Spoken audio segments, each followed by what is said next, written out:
Kritik tajam Rocky Gerung. Apakah naturalisasi timnas Indonesia hanya kecurangan publik?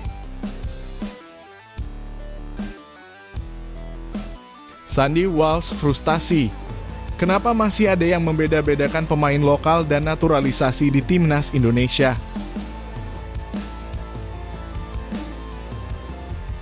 Berita terbaru. Rafael Struijk resmi gabung klub Australia milik pengusaha Indonesia.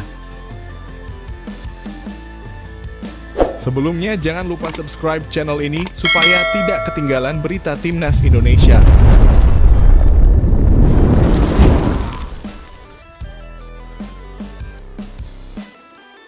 Kritik tajam Rocky Gerung. Apakah naturalisasi timnas Indonesia hanya kecurangan publik?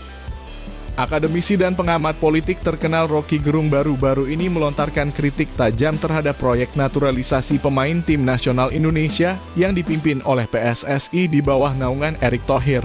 Menurut Gerung, fenomena ini menciptakan euforia semu di kalangan penggemar sepak bola, mengabaikan kenyataan bahwa sebagian besar pemain yang tampil di lapangan bukanlah hasil dari sistem pembibitan pemain muda lokal.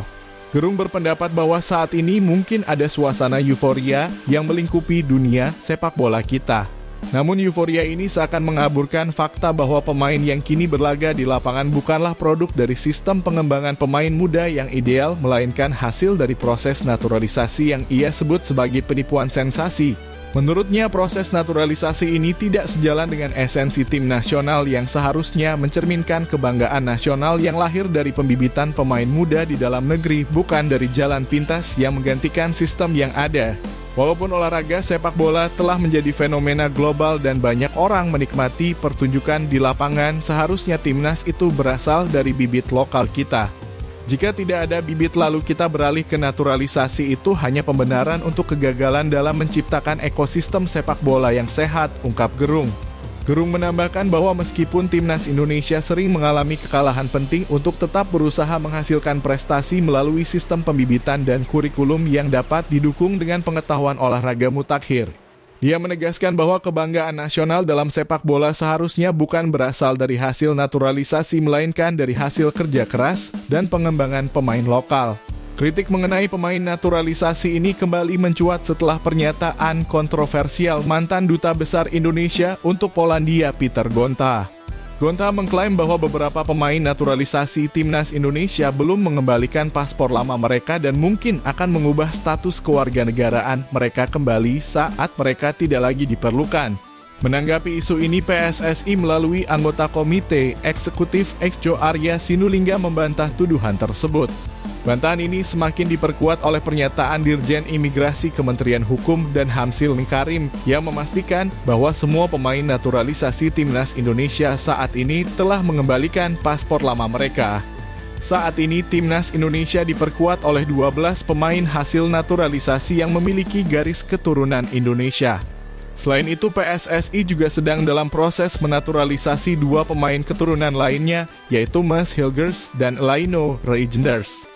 Proses permohonan perpindahan kewarganegaraan mereka akan dibahas dalam rapat Komisi 5 DPR yang dijadwalkan berlangsung minggu depan.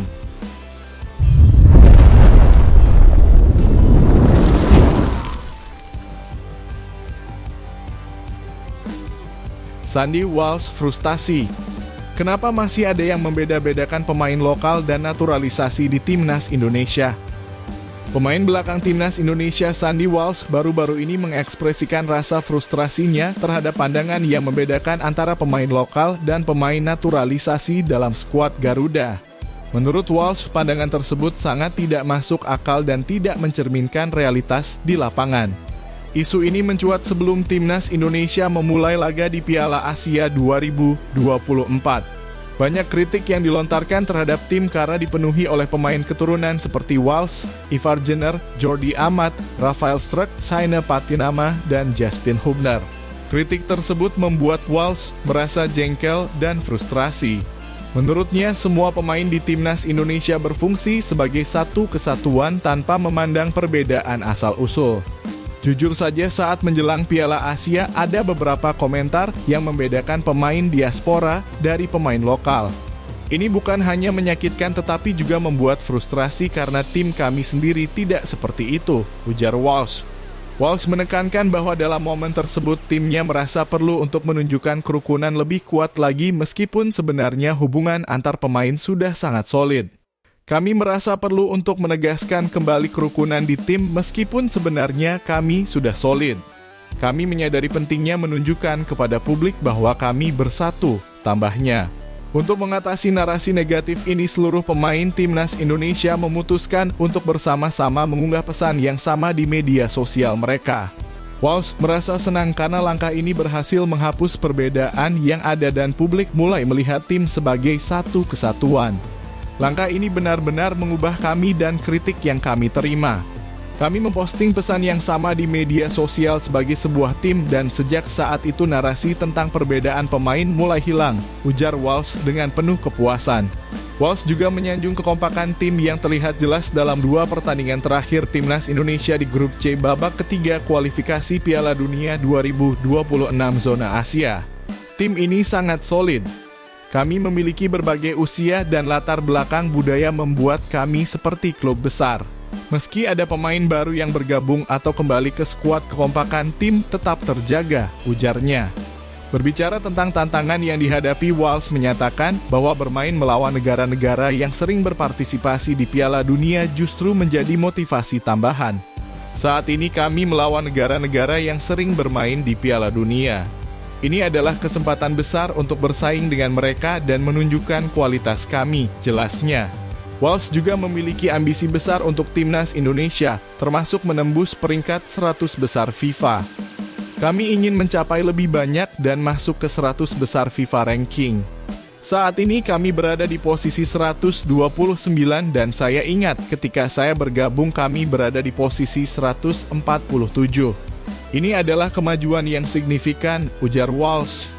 Lebih jauh, Walsh bercita-cita membawa Timnas Indonesia ke putaran final Piala Dunia dan menciptakan sejarah baru. Kami memiliki ambisi yang sama untuk perjalanan kami menuju Piala Dunia. Kami ingin menjadi legenda dan pencipta sejarah, tegasnya.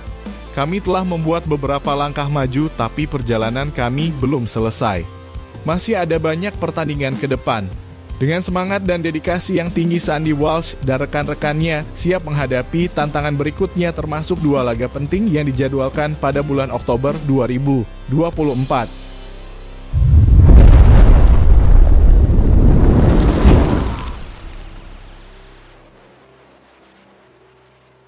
Berita terbaru, Rafael Struijk resmi gabung klub Australia milik pengusaha Indonesia.